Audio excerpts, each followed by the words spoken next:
हाँ जी, आज के लेक्चर में हम देखते हैं कि theorems based on harmonic function पे बेस्ड कुछ थ्योरम है। फर्स्ट थ्योरम दे रखी है आप लोगों को कि थ्योरम में गिवन है आप लोगों के पास, यदि किसी प्रांत डी में फंक्शन एनालिटिक फंक्शन दे रखा है F Z equals to U plus iota V, U और वी क्या है, एक्स एंड वाई के फंक्शन है कोई, एक ऐसा वैश्लेषिक फलन एनालिटिक फंक्शन हो कि यू तथा वी के प्रथम दो कोटि के आंशिक अवकलज डी में सतत हैं, तो उस प्रांत में यू और वी दोनों प्रसंवादी फलन होते हैं। अब प्रसंवादी फलन क्या होता है पहले ये देख लेना चाहिए हमें। एनालिटिक फंक्शन हम पढ़ चुके हैं, प्रसंवादी फलन क्या होता है। प्रसंवादी function, harmonic function last lecture में बताया था मैंने आप लोगों को। प्रसंवादी फलन वह फलन होता है जिसके सबसे पहले कंडीशन कि ये फंक्शन जो है रियल वैल्यूड फंक्शन होना चाहिए, वास्तविक फलन होना चाहिए। किस पे, इसके इस स्वतंत्र चर दे रखे हैं आपको एक्स एंड वाई, दो कोटि के आंशिक अवकलज डी में सतत हो। इसके जो यू फंक्शन दे रखा है इसके दो कोटि के आंशिक अवकलज डी में सतत हो, कंटिन्यूअस होने चाहिए। उसके साथ साथ ये लाप्लास कंडीशन को लाप्लास इक्वेशन को सेटिस्फाई करे। लाप्लास इक्वेशन क्या कहती है, लाप्लास इक्वेशन दे रखी है आप लोगों के। लाप्लास इक्वेशन के according D two you upon D X square plus del two you upon del x square plus del two you upon del Y square equals to 0। ये लाप्लास इक्वेशन भी satisfy होनी चाहिए। कहाँ use आता है harmonic function, तो harmonic function से हम एनालिटिक फंक्शन ज्ञात कर सकते हैं। किस प्रकार ज्ञात कर सकते हैं, हमने बताया था आप लोगों को कि प्रसंवादी फलन होता है एक, इसी के साथ संयुग्मी प्रसंवादी फलन भी होता है। संयुग्मी प्रसंवादी फलन क्या होता है ये देख लेते हैं इजी फॉर्म में। अगर हम इसके लिए बात करें तो कोई एनालिटिक फंक्शन अगर दे रखा है, इस एनालिटिक फंक्शन के पार्ट्स u और and v, real part and imaginary part, अगर इन दोनों के आंशिक अवकलज दो कोटि के सतत हो, और तो ये दोनों जो हैं ये क्या कहलाएंगे, u एंड v कहलाएंगे संयुग्मी प्रसंवादी फलन। मतलब ये u का प्रसंवादी संयुग्मी ये हो जाएगा v, इसी तरह से v का सहयुग्मी u हो जाएगा। ठीक है, where u and v are functions of x and y। ठीक है, अब इसको इस थ्योरम को प्रूफ करने के लिए क्या दे रखा है एक बार और पढ़ते हैं हम इसे। यदि किसी प्रांत d में function F Z equals to U plus iota V, U and V are functions of x and y, एक ऐसा वैश्लेषिक फलन है, एनालिटिक फंक्शन है कि u और v के प्रथम दो कोटि के आंशिक अवकलज d में सतत हो, तो उस प्रांत में u और v दोनों प्रसंवादी फलन होते हैं। ये सिद्ध करना है हमें। तो हम सबसे पहले जो गिवन है, गिवन क्या है आपके पास, इतना गिवन दे रखा है और सिद्ध क्या करना है, ये प्रसंवादी होने की कंडीशन, प्रसंवादी होने की एक कंडीशन दे रखी है, दो कोटि के आंशिक अवकलज डी में सतत हो, जो कि हमारे को पहले ही गिवन है। तो हमारे को प्रूफ कितना करना है, केवल ये लाप्लास इक्वेशन को सेटिस्फाई करने चाहिए। अब इसको सेटिस्फाई कराने के लिए हम प्रूफ करते हैं। इसका प्रूफ में क्या करेंगे, इसको देखते हैं हम। चूंकि मान लेते हैं, चूंकि क्या दिया गया जो है आपके पास, चूंकि F Z equals to U plus iota V वैश्लेषिक फलन है, वैश्लेषिक एनालिटिक फलन है, तो सी आर इक्वेशन सेटिस्फाई करेगा। सी आर इक्वेशन से क्या है, सी आर इक्वेशन आपके पास, सी आर इक्वेशन होती है del two you upon del X del you by del x equals to del we by del Y, तथा सेकेंड इक्वेशन होती है del you by del Y is equals to minus del V upon del x. ठीक है, ये दोनों given होती है। अब हमारे को क्या दे रखा है, चूंकि u तथा v के दो कोटि के आंशिक अवकलज d में कैसे हैं, continuous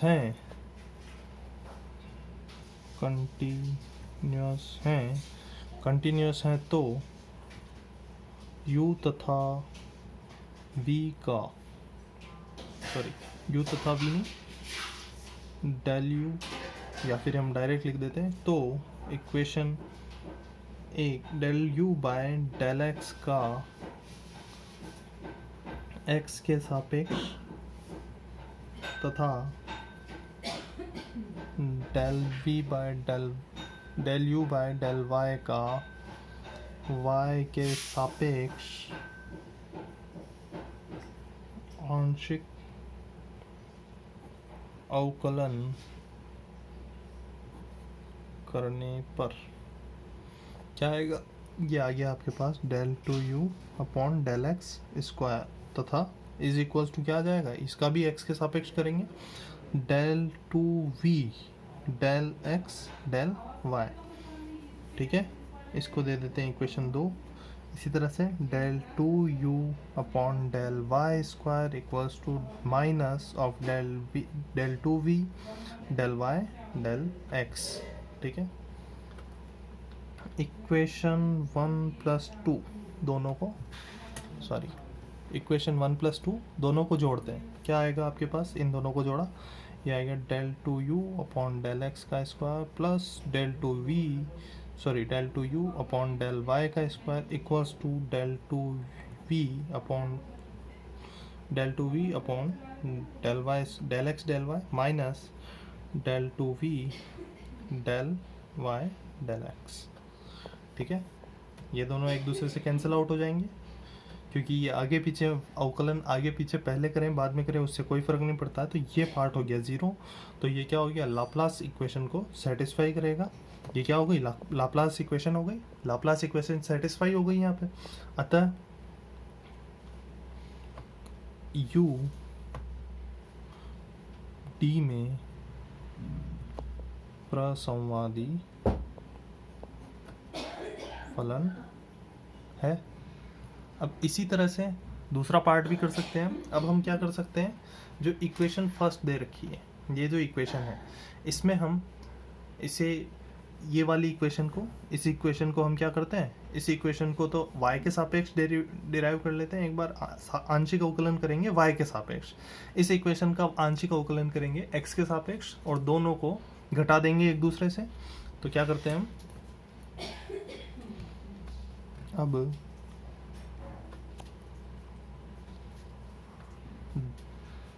del you by del X का y के सापेक्ष तथा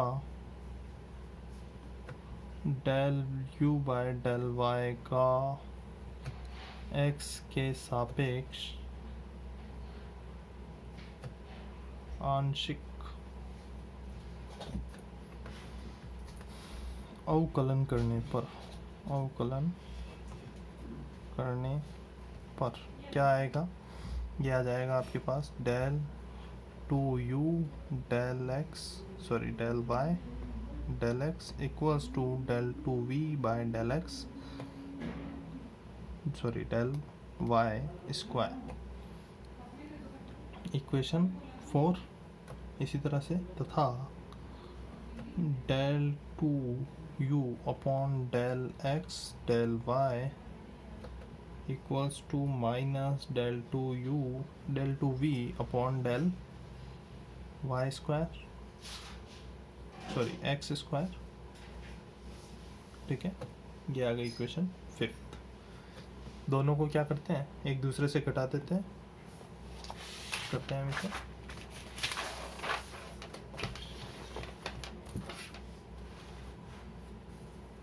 इक्वेशन 4-5 करने पर क्या आ जाएगा?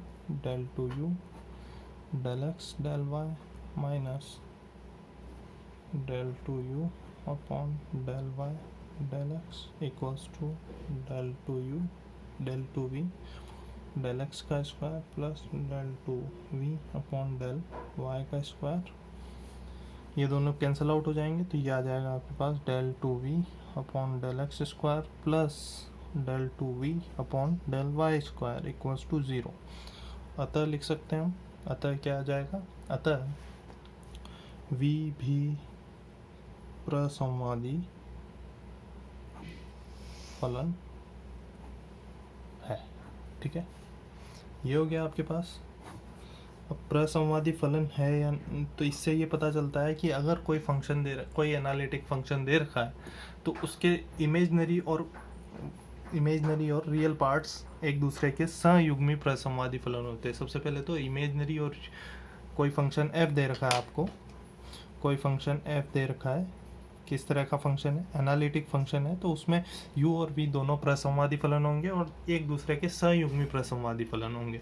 ठीक है, एक दूसरे के क्या रहेंगे, सयुग्मी प्रसंवादी फलन यानी कॉन्जुगेट फंक्शन रहेंगे, कॉन्जुगेट हार्मोनिक फंक्शन रहेंगे। अब हमें क्या देखना है कि यदि हमारे को एक फंक्शन दे रखा है तो क्या हम दूसरा फंक्शन ज्ञात कर सकते हैं, एक प्रसंवादी फलन दे रखा है तो क्या हम दूसरा प्रसंवादी ज्ञात कर सकते हैं। अगर हम ये ज्ञात कर सकते हैं तो हम क्या करेंगे, तो इन दोनों की सहायता से सबसे पहले हमें एक प्रसंवादी हार्मोनिक फंक्शन गिवन हो तो हम दूसरा प्रसंवादी फलन ज्ञात करेंगे तथा इन दोनों का योग करके हम ज्ञात करेंगे एनालिटिक फंक्शन। तो इसका एग्जाम्पल दे रखा है आप लोगों की बुक में, क्या एग्जाम्पल है आप लोगों के पास, ये देख लेते हैं।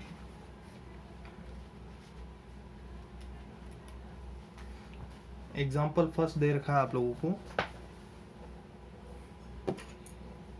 एग्जाम्पल से पहले हम ये देख लेते हैं कि ये इसका मेथड क्या है। तो हम क्या करते हैं, u दिया होने पर सयुग्मी ज्ञात करना, u मतलब रियल पार्ट दे रखा है, ये ज्ञात करना है आपको। सयुग्मी कौन सा हो जाएगा, v ज्ञात करना है। कैसे ज्ञात करेंगे, ये ज्ञात करने के लिए सबसे पहले हमारे को पता है, हमें ज्ञात है, क्या ज्ञात है, v is a function of x and y। v का अवकलन करने पर, किसी के सापेक्ष नहीं कर रहे हैं, केवल अवकलन कर रहे हैं, करने पर क्या आएगा, dv। अब चूंकि ये फंक्शन x और y दोनों का फंक्शन है तो इसके लिए क्या करना पड़ेगा हमारे को, del v upon del x dx plus del v upon del y dy, यही आएगा। ठीक है, और चूंकि ये फंक्शन क्या है, u जो दे रखा है ये एनालिटिक फंक्शन है, या फिर हम कह सकते हैं ये प्रसंवादी फलन है। प्रसंवादी फलन होने पर ये प्रसंवादी है, u क्या है, जहाँ u प्रसंवादी है,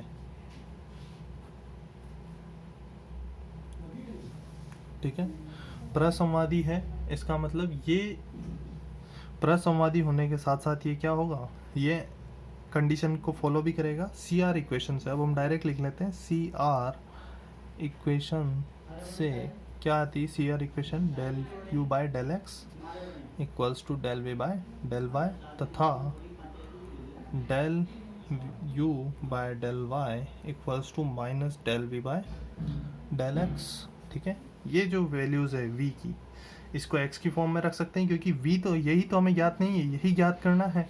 तो ये क्या करते हैं, हम इन दोनों वैल्यूज़ को x से रिप्लेस, u से रिप्लेस कर देते हैं, ये वाली वैल्यूज़ रख देते हैं। अतः dv क्या आ जाएगा, dv equals to del v by del x किसके इक्वल है, minus del u by del y dx plus del v by del y किसके इक्वल है, ये इक्वल है del u by del x dy।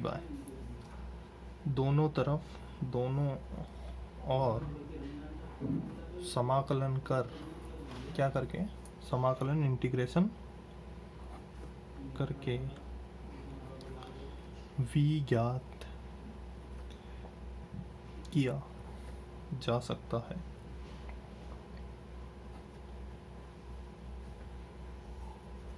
ठीक है, v ज्ञात किया जा सकता है इस प्रकार से। अब हम क्या करते हैं, एक और दूसरा मेथड गिवन है आप लोगों के पास, वो थोड़ा शॉर्ट है, कभी कभी इससे एक क्वेश्चन को सॉल्व करने में बहुत लेंदी हो जाएगा, तो इसके लिए दूसरा मेथड ज्ञात है। यहाँ पे दूसरा मेथड दिया हुआ है आपके पास, क्या दे रखा है, वो दे रखा है मिलने थॉमसन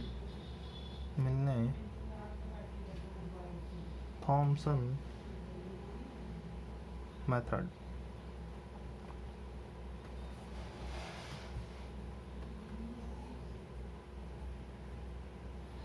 क्या मेथड है ये, तो इसके लिए हम क्या करते हैं, first del you by del X को तो हमने मान लिया है, यहाँ पे del you by del X को एक फंक्शन मान लेते हैं, कोई फंक्शन आएगा फाई एक्स वाई तथा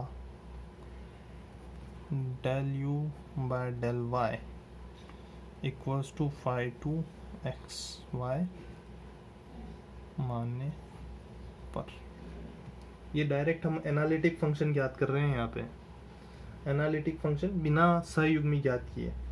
एक सहयुग्मी दे रखा है फिर भी आप एनालिटिक फंक्शन किस तरह से ज्ञात कर सकते हैं उसका मेथड है, ये हमने मान लिया यहाँ पे। अब हम क्या करते हैं इसके लिए हम अब फंक्शन किस रूप में लिखा होता है, एफ जेड के रूप में लिखा होता है, समाकलन लगाएंगे और फंक्शन लिखेंगे हम phi1 z0 minus iota phi2 z0 dz plus C. यहाँ पे क्या करना है आपको, phi1 z0 x की जगह z रखा, y की जगह 0 रखा। इसी तरह से यहाँ पे भी x की जगह z, y की जगह 0 रखा। ये दोनों फंक्शन आ जाएंगे आपके पास। इसका समाकलन कर दिया, dz के सापेक्ष समाकलन किया और प्लस सी, अननोन वैल्यू है, अनिश्चित समाकलन होने के कारण प्लस सी। ये आ जाएगा आपके पास। ये समाकलन करने के बाद जो वैल्यू आएगी, ये वैल्यू आ जाएगी आपके, क्या आ जाएगा, ये आ जाएगा आपके। अतः इस प्रकार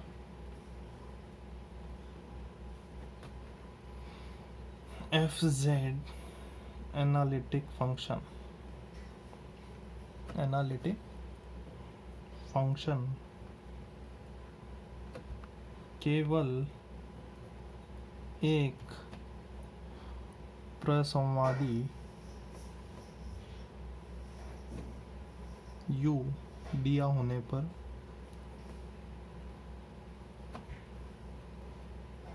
ज्ञात किया जा सकता है।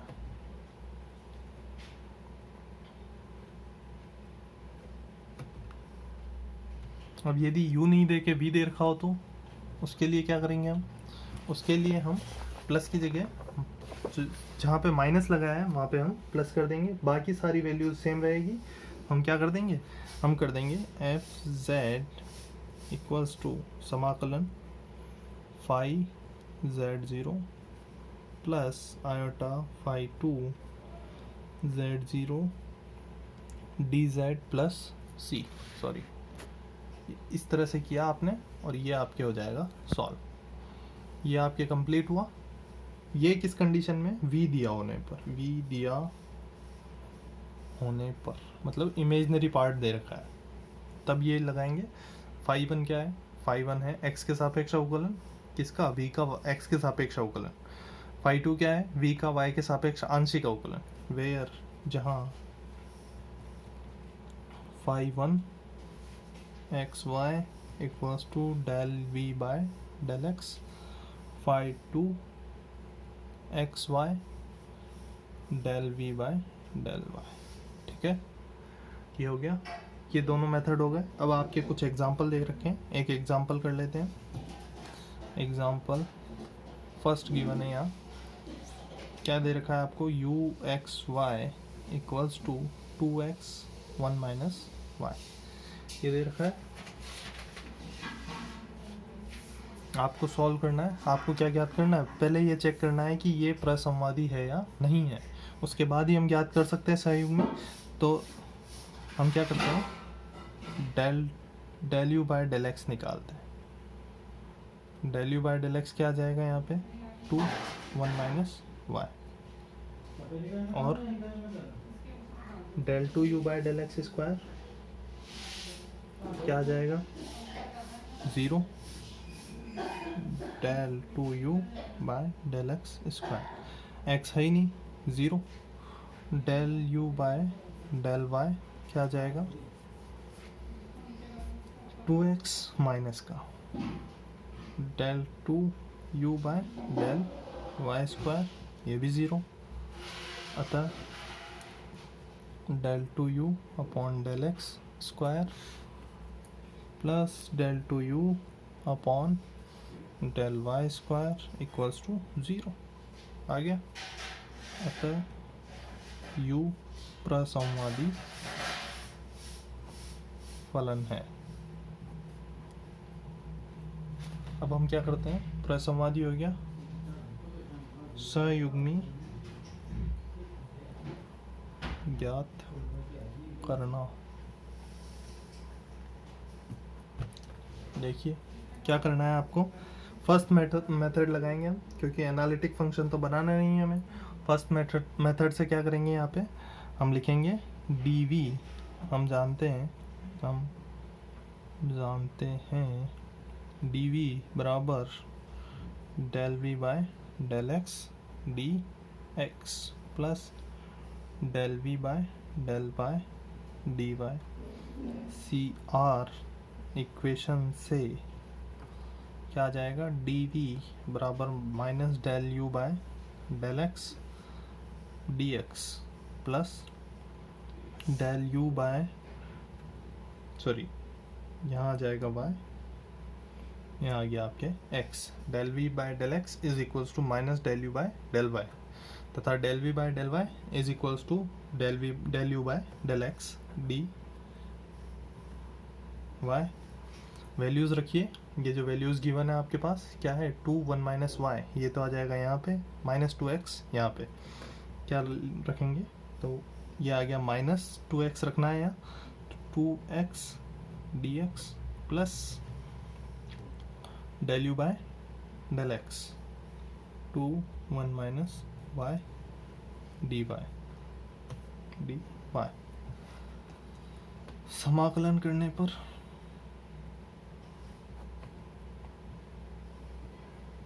क्या आएगा, समाकलन करने पर ये dv 2x dx plus 2 1 minus y dy क्या आएगा, v equals to x square plus 2y minus Y square.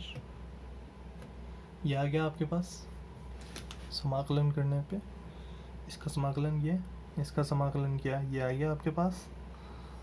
अब हमें अगर एनालिटिक फंक्शन बनाना है, लास्ट में बना लेते हैं।